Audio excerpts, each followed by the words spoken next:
Rewmi 24 TV. fal nañu leen bu baax ci ànd bi ngeen ànd ak seen site internet bii di Rewmi 24 TV di gën a fës ci bopp xabar yi nag dañu koy dooree kaddu yi nga xamante ne rek askan wa dëkkee ca diwaan bu Mbour daal dinañ koy yëkkati rek di sàkku rek ñu jox leen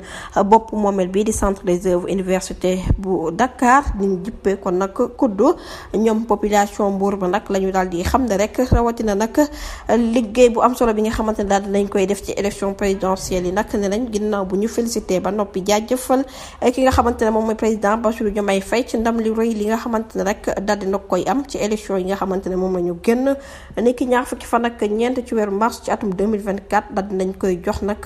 ndam lu set wecc ndam loo xamante ne rek kenn du ko lam-laame nañ nag askanu Mbuur ci seen jëmmi bopp rek mosuñoo def li nga xamante ne rek moom mooy bile jaloore jagleel ko nag ab opposant ne nag parti bi di Pastef nekk na première organisation politique boo xamante ne rek daal dinañ koy matal nag daal dinay matal lépp fexe rek ba tabbu kii di président bi ci téeméer boo jël rek juróom-ñaar fukki ak benn yépp moom la ñu daal di àndal ne réalité bu nu mel nag mu nekk victoire boo xam ne bettul kenn lu ko waral nag du lenn lu mobilisation bi nga xamante ne def nañ ko ànd ceeg ay autorités yu compétent dëkk ca dëkk ba ne nañ Mbuur ci jëmi boppam rek ginnaaw leadership bi nga xamante ne am na ko waaye lépp rek dafa naturel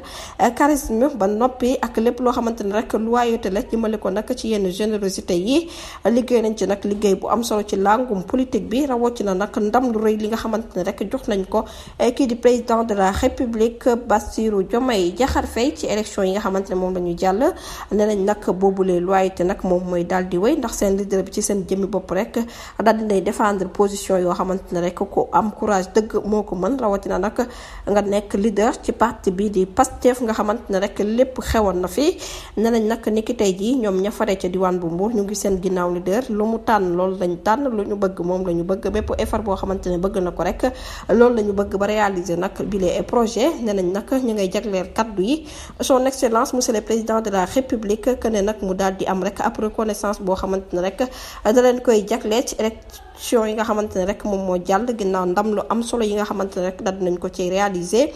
ba projet bi nag mën a jëm ca kanam ak liggéey bi ak massification bi nga xamante ne rek moom moo ànd ak yooyu les fédérations Mbuur ci jëmi boppam rek ma ngay sàkku ci président de la république Bassirou Diomaye Diakhar Faye mu daal di leen sanctionné waaye nag sanction bi daal dafay ànd ak neexal bu duun bu ko defee rek ñu mën a xam mu mën a reconnaître ne ñoom ñooñu daal dinañu def effort daal dinañu dëgëral lépp loo xamante ne rek consolidation la ba réalisation yi nag mën a jëm ci kanam ne nañ kii di monsieur le président ña ngay sàkku rek ñu jox leen direction code bi mu nekk doomu Mbuur moo koy jiite ne nañ nag mbir mu nu mel daal bu ko defee dinañu kontaan lool nag dinañu xam ne rek seen politique daal dinay am ay njeexi daal ne nañ nag mbir mu nu mel bu ñu ko defee rek dinañu mën a téye Mbuur seen loxo ba faw ndax bu boobaa rek lii di Pastef moom mooy borom Mbuur ñu daal di cay yokkat nag ne nañ ñu ngay encouragé bu baax nag jub gi reconnaissance gi ak engagement yi nga xamante ne rek militants yi daal dinañ koy am ne nañ nag bu ñu bëggee rek politique boo xamante ne dafay am ay yokkute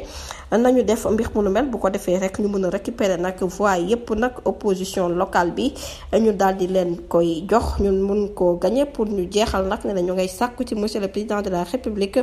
mu daal di dëggal seen sàkkuteef ba noppi rek ndax nag mbir mu nu mel wax dëgg yàlla bu ko defee rek mooy jaajëfal leen ñoom ci seen jëmi bopp daal ña ngay sàkku rek ñu jox poste bi ñu dippee centre des œuvres université de Dakar ab doomu Mbuur di kàddu yu nga xamante ne rek population bi daal dinañ koy yëkkati jërë ngeen jëf ci teewlu bi bu leen fàttee abonné bës cloche de notification yi ngir mën a am yeneen i xibaar